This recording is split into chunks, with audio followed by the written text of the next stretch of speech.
Assalamu Walaikum. Hello friends, how are you? Welcome back to my another video. In this video, I am going to show you how to insert multiple picture in Excel cell automatically from folder. Let's get started. At first, you have to open your Excel workbook. Now we want to insert multiple picture in cell.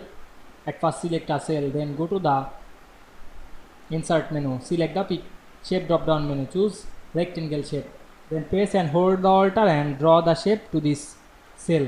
Then select the picture and go to the shape format menu. Select shape outline, choose no outline. Click shape fill and choose the picture. Then click work of line.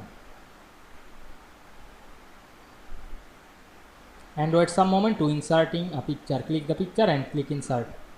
Now we can see we insert a picture. Now we want to add another picture. Go to insert menu. Click shape option and create a rectangle. Press and hold the Alt on our keyboard.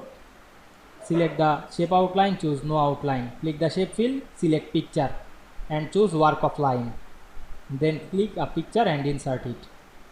I hope you enjoyed my video. Please like, comment, share and subscribe my channel.